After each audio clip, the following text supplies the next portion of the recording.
All right, we're live. Excellent. All right, this is a panel called Marketplaces Across Blockchains. The art project group kind of wrote a little summary about it that I assume everybody's read at this point, so everyone knows exactly what this panel is about. Just a quick recap. I think we're going to cover mainly the existence of multiple marketplaces across different blockchains. So that's going to kind of be the theme. We'll get into that. But first, I'm going to have the panelists introduce themselves. And we're going to start with Zach. Hey there. My name is Zach Burks. I'm the founder of Mintable.app. We are a NFT marketplace on the Zilliqa blockchain, and then the Ethereum blockchain is coming out here at the end of the month. Great. Okay, the next panelist is Fred from Pixios. Yeah, I'm the founder of Pixios. We are an art technology company that happens to have a marketplace also that started on the ES blockchain. We're expanding very soon. I think interoperability and multi-blockchain is the future. And we're also paving the way for mainstream. So blockchain for us will be the authenticity source and everything to come next for all users to interact with it. Great. And finally, we've got JJ Laxton of Ephemera. Is that right? Yeah. So I work on product at Ephemera. We're an Ethereum-based NFT marketplace. We specialize on photography and video art. Great. Finally, I'll give a quick introduction of myself and why I'm moderating this panel in particular.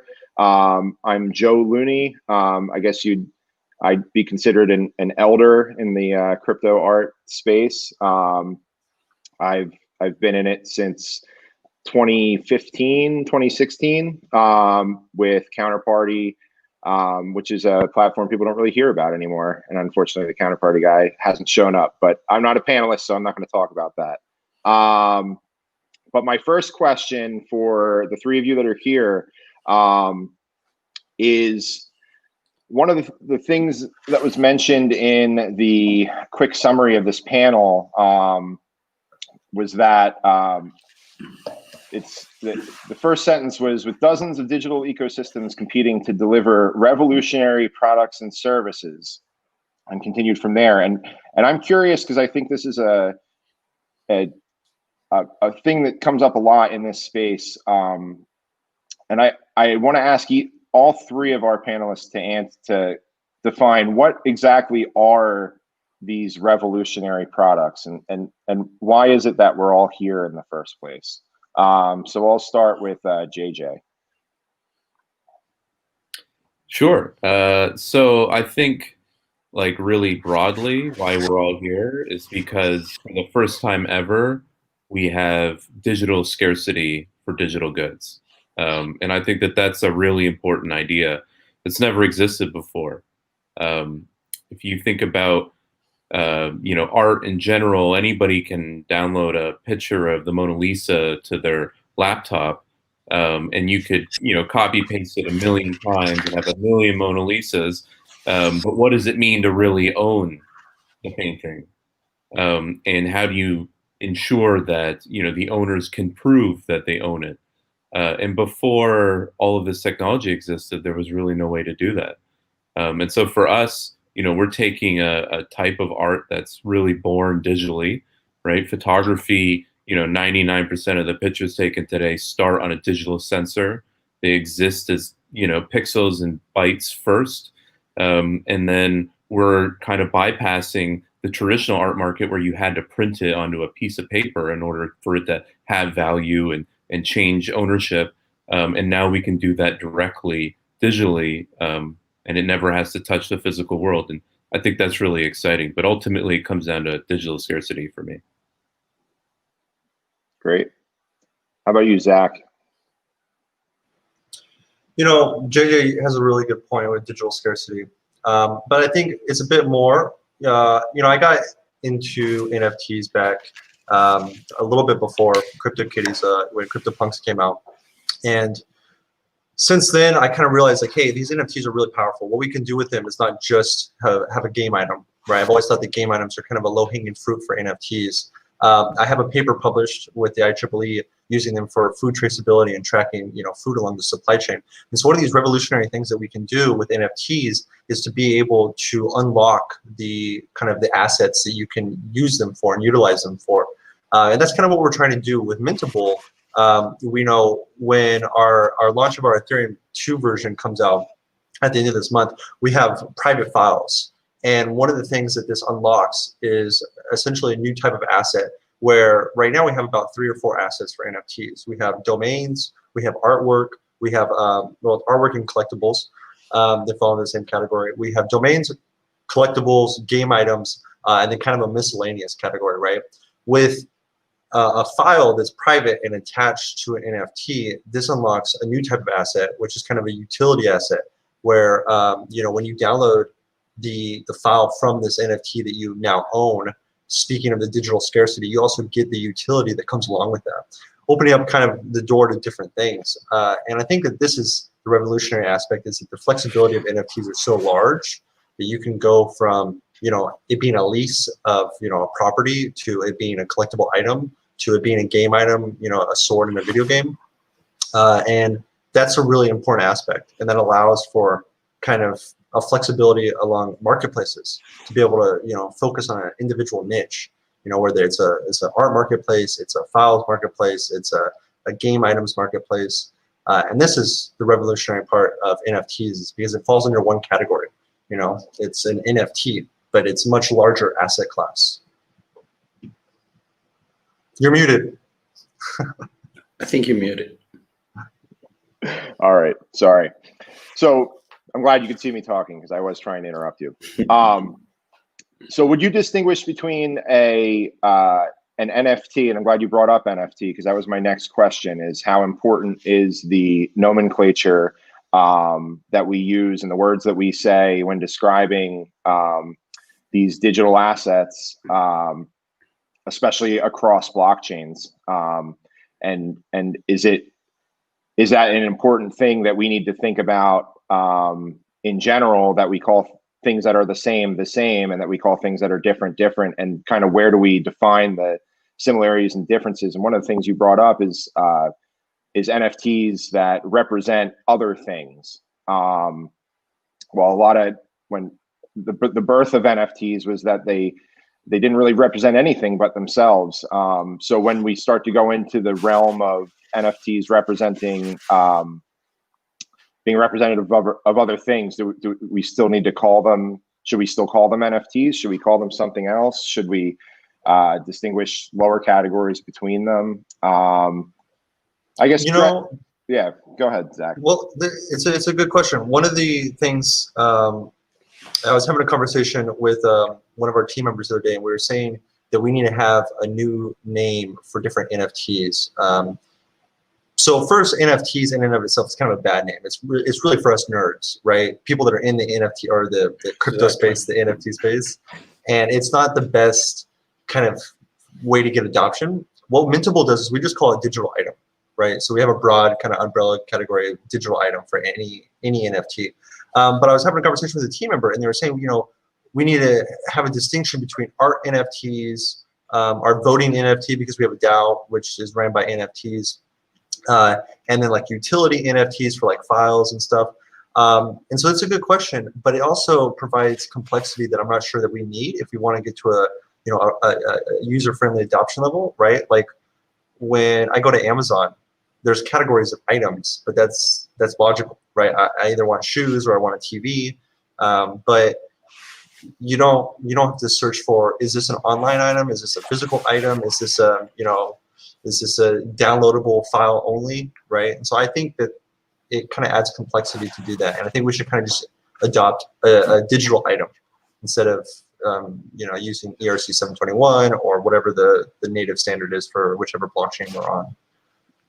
Yeah, I think that those are important conversations to have, because it is very confusing. I took a quick look at each of your guys' marketplaces, and everyone seems to kind of handle what you call things a little different. I know Fred, when I was looking at your page, I saw a reference to rare digital art. Is that a phrase that you stick with, or do you tend to because I know you Pixios is built on EOS, it's not built on Ethereum. So do you even use the NFT term? We do use, I'll explain you a little bit how we do face NFTs. So I'm collecting art for over 20 years, like traditional art. The traditional, you name it, like a bit of everything. And one of my biggest challenges was to deal with the authentication of items that they don't have a clear provenance. So you need to, like, there's a lot of legal aspects connected to it. You need to rely on a foundation when there is not, it's an artist that doesn't have an organized foundation and enough provenance information about his works, or is a very prolific artist that was spreading a bunch of drawings and sketches around. It's a pain. Like, it's a painful process, and it's an expensive process. So in Pixios, from our conception, like Pixios was born that the NFT is the certificate of authenticity. So we value a lot what is in the screen, what we're trying, and that's why I started with my introduction that we are an art technology company. Our aim in Pixios is that, like, we are able to fully verify any sort of asset that appears in the screen, and we face the NFT as the source of transferability and authenticity, provenance of the item that you're buying. So it's a little bit different, but like, we don't let's say label ourselves as an NFT marketplace, because we want to build, and we are building this layer of verifiability of the artist, of any sort of items, the monitoring of the imagery in the future, and to give the possibility of the seller to assure that that is a unique, rare item in the concept of imagery, of they are actually producing the work of the artist hand. So in Pixios, the NFT is the certificate of authenticity of the item, and we're already dealing with digitals. So we launched last month the NFC tags to generate a certificate of authenticity also for physical items. So we already have the first physical item on sale on the platform. We're onboarding more let's say physical items, and we're working also in physical collections, digital collections that are scannable. So you will keep these layer of authenticity on blockchain as the certificate of authenticity for a real item, be it physical, digital, you name it. Interesting.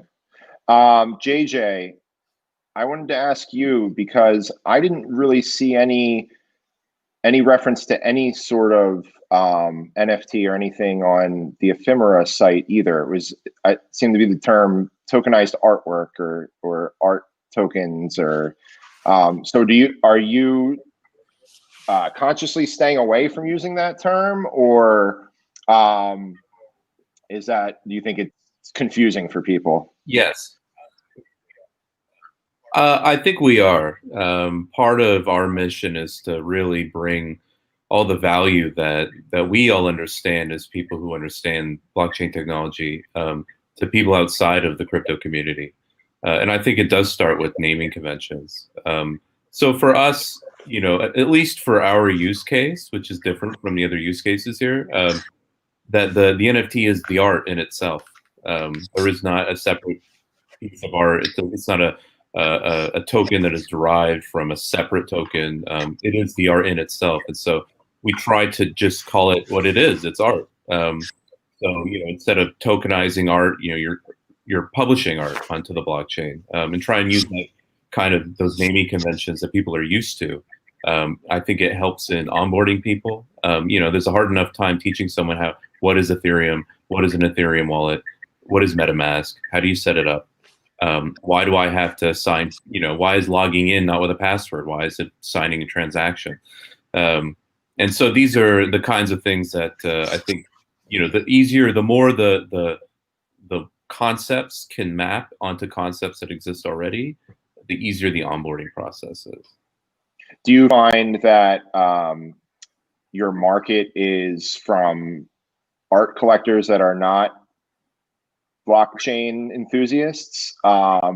Is that your target, or do you see that you're having to explain Ethereum to every new person that tries to come on your platform? Because the reason and that was kind of my next line of questions I wanted to get into is who are the collectors that use these platforms? Are they art collectors first and crypto enthusiasts second, or the other way around? And I guess we can just start with you, JJ, because it seems like you're focused on the art collector first, as opposed to the other way around.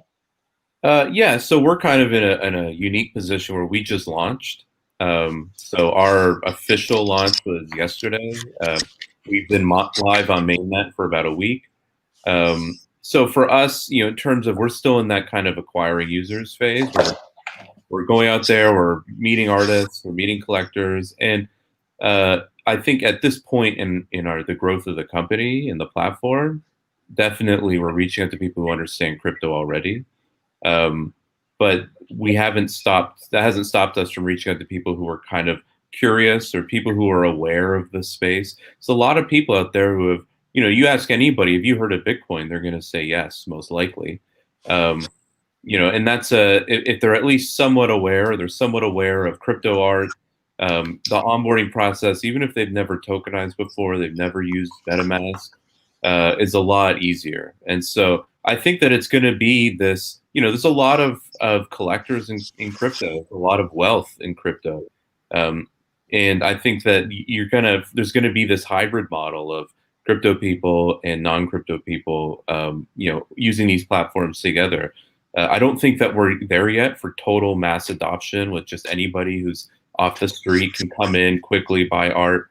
I just don't think the protocols are there yet, but we're very comfortable to, if you don't know anything about crypto, we'll teach you. And if you don't, then, hey, can you help us teach other people? Can you help spread the word? Because that's the only way that we're going to really reach that point where, the average person on the street is going to feel comfortable coming onto these platforms and using them.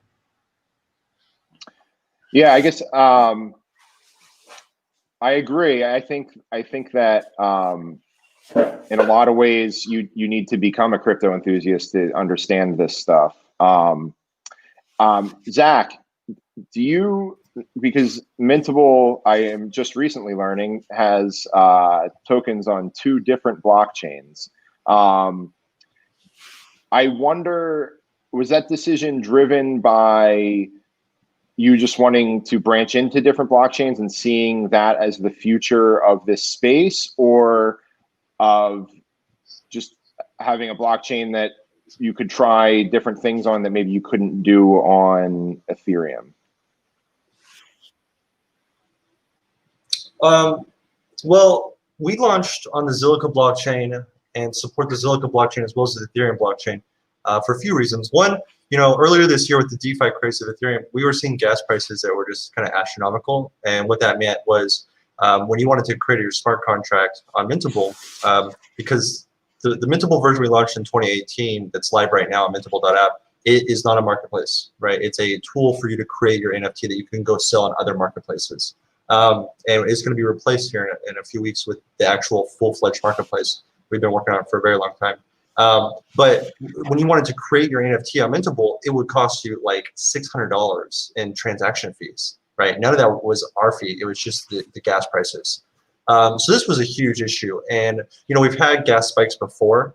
So we started talking to Zilliqa, which is it's a blockchain that it uses, sharding and POS. So it's a lot more scalable and it's a lot faster. It's also a lot cheaper. They're here in Singapore as well. And so we kind of opened up a door communication with them, and their smart contract technology is pretty good. and it's actually quite good. It's different than Solidity and Ethereum. So there's some benefits, there's some downsides. Each has their own ups and downs. But overall, it's quite good. And so we created the first NFT standard on Zilliqa. They have unstoppable domains, .zil domains on Zilliqa as well. That was the first domains that Unstoppable Domains launched on, was on their blockchain. But they didn't have a marketplace to buy or sell NFTs. So we built that, which was kind of our first iteration of our version 2 marketplace, right? And that's at zilliqa.mintable.app. And so that went live. That's done really well. The wallet it's like the MetaMask version for Zilliqa. They like tripled in downloads after we went live, right? Which I think is really awesome, that we can kind of track our own metrics via the wallet that you need to interact with our platform. So that was really cool, and it's still very active, right? We have a lot of domains for sale. Some domains are going for like hundreds of thousands of dollars, and then also, of course, artwork as well. So we did it for kind of 2 reasons. One, for offering an alternative if gas prices are too high and you just can't afford to pay, $100 to make a smart contract on Ethereum. You can do it on Zilliqa for 10 cents, and it's very fast. And then we also did it as the kind of iteration of our marketplace, right? We want to support different blockchains. Being the only marketplace on Zilliqa, it's nice to be able to kind of spearhead the ecosystem on that blockchain, right? We get to kind of have a say of like, hey, this is how the standard should go. This is what all the utility for NFTs need to cover, and it's just kind of what we do with the NFT space. We try to push the ecosystem forward, right? In 2018, we released Bash Minting, which pushed the ecosystem forward. We were the first manager for NFTs on Ethereum back in 2018 as well. We just published a EIP 2981 for royalties to accept across different marketplaces. By the way, JJ, congratulations on launching your new marketplace. I hope you guys, I hope you guys support our EIP so that we can share royalties. So when someone sells the artwork on Ethereum, or if they take that to another marketplace, the artist maintains that royalty and gets their share of what they've earned. So it's really important too. Go ahead. I'm sorry. So what's important what I'm hearing is what's important to you was driven by a fee crisis, I guess, short-lived or maybe a long-term issue with Ethereum. And I guess my question, and I want to give this to Fred because he's the only one that's working with EOS. I'd be curious to get that perspective.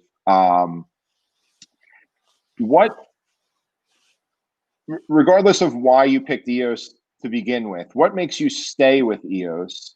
And I guess what's important to users, and is that something you would sell to them, that you're not Ethereum because that's the primary platform that everyone builds on, or just sell to them the fact that, hey, we're way cheaper or easier to use or whatever. Why do you stick with EOS? Yeah, the thing is, first we chose EOS for the possibility of scalability of the blockchain. EOS.io gives this possibility of side chains and sister chains to grow out of it pretty simplistically. And you have already like big projects out there dealing 100% with NFT. One thing is that we don't even need to charge for an NFT minting on EOS. The transactions are free. So we're sticking at this stage because of the technology, the how scalable it is, and it's scaling fast. It's also like super fast to do everything. Like you issue an NFT is an immediate action that happens. So you get immediately your NFT issued in the platform. The other thing is the lack of standards. So we wanted to create one standard that is like built for art. So our goal was not to use an existing NFT standard with this possibility, but to keep the scarcity within the ecosystem. So our NFT standard is the Pixies NFT standard. It's not something that like allow for the generation of counterfeits in other marketplaces. It's much more secure, let's say, in the future for a collector to say that I have these NFT, and if there is something out there and it's not in our contract, it can be a fake. But the main point to stay in EAS so far, and actually we're not staying in EAS because we want to head towards full compliance. So we're moving very soon to an EAS.io network that is compliance driven, and will allow us to deal and to do whatever, let's say, we want in the tokenizing world. But yeah, mainly was the scalability of the network, the speed of the network, and this possibility to grow and to have the interoperability with multiple side chains and sister chains that may come in the future. But we're not blockchain centric. So Ethereum is in the pipeline. We've been talking with a bunch of partners, so we're not close. It's just like a moment of our development that you need to go in stages, right? We are in the beta stage of our marketplace. We're also working on our verification protocol. We're implementing AI in the whole ecosystem.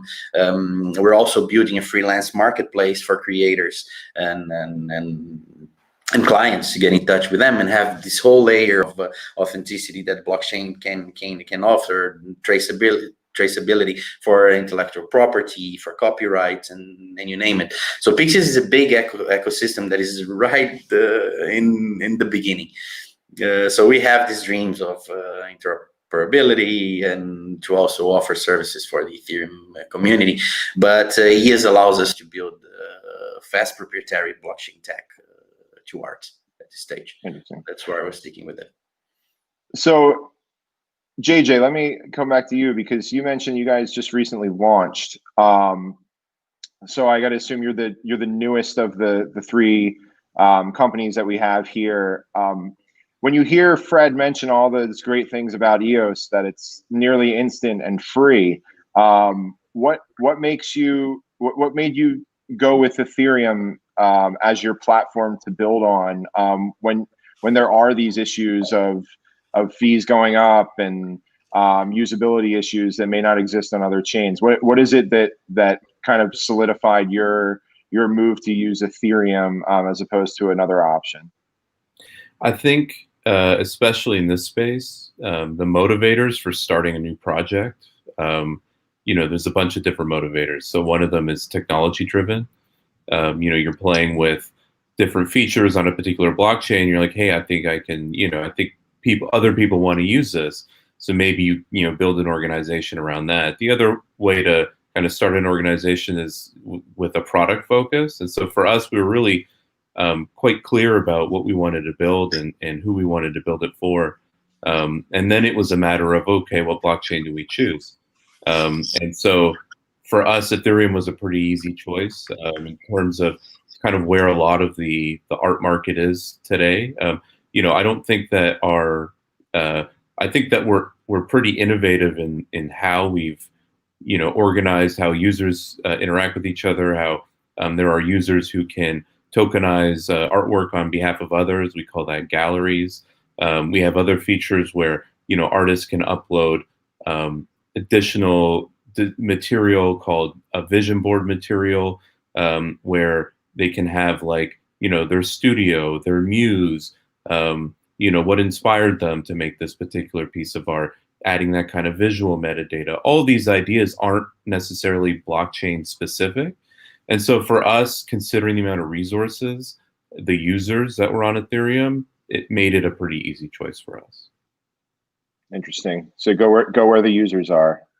Yeah, I mean, I think that if you're building, it's all about, if you're kind of at the ground level and you're deep in the code and you find something really cool on an obscure blockchain and you love it, then go for it. Or even, if it's something that, even if it's you think about like the Monero project, that was a dead blockchain, and then somebody grabbed it and says, hey, I could do something cool with this. And then, today it's a big project. I think that you should never be afraid to take a technological risk. But for us, we were product people, and we wanted to, I'm trying to innovate in how people use the blockchain and not necessarily innovate on the blockchain itself. And so I think that, it was a clear decision for us. Do you think it's going that what blockchain you use 5 years from now, 10 years from now, 15 years from now, if your product is successful, do you think that could change, and is that okay? And sorry, my kids just got home. That's okay. Yeah, I think that ultimately, whether we stick with Ethereum, there's obviously going to be a lot of things that change whether we stick with Ethereum or not.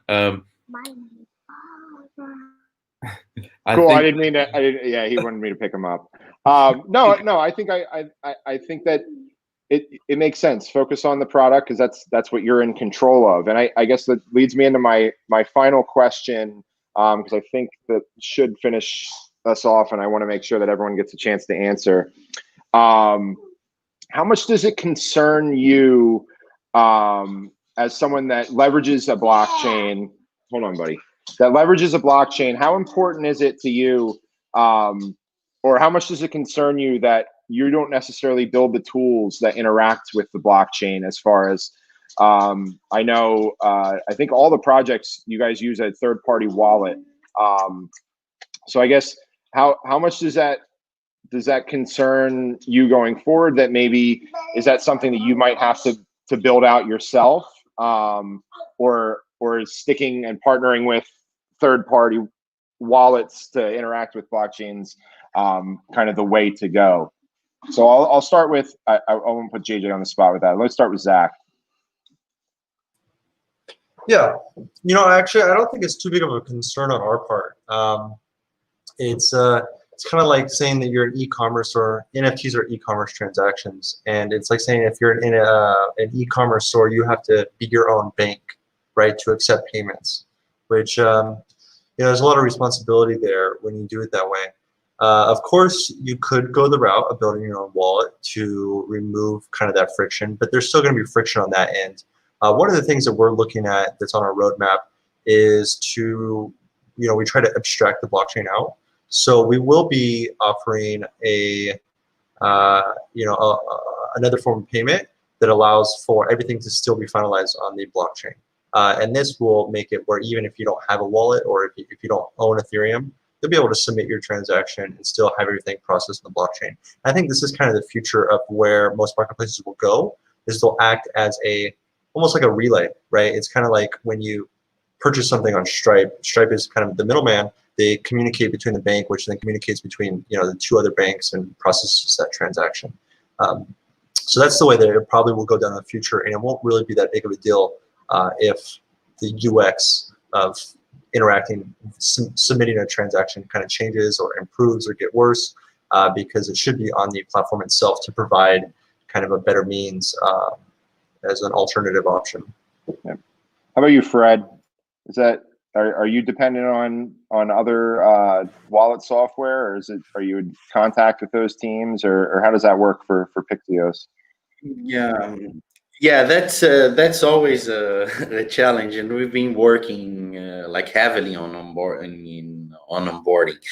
We started with a very easy, user-friendly wallets. Not all blockchain fanatics are crazy about it, because the custodian wallet, they create the ES account for you, they manage the resources on the blockchain for you, so it's pretty simple to deal with it. But we're working in like many solutions. Like, we want to consolidate as many onboarding options and payment options as possible in the platform. So we want to keep these layer of the blockchain user that is acquainted with the blockchain technology and the wallets, that can still have control of their assets and see the NFTs in their wallets on the Explorer. But we want to also offer the possibility for anyone to buy any of the artworks and collectibles that will come to Pixius with any source of payment. So right now we're heavily working on implementing and consolidating as many solutions as we can, like Stripe, PayPal, you name it. Great. Yeah. Okay. So we're finishing up. So I won't put JJ on the spot to answer in 5 seconds. But thanks everybody for being here. I think I kept us pretty much on time. And I wish you all success with your various projects. Thank you, Joe. It was Thank great you, Joe. to be here. Nice to meet you guys. Thank you for watching. Bye bye. Likewise. Take it easy. Bye. You too. Ciao.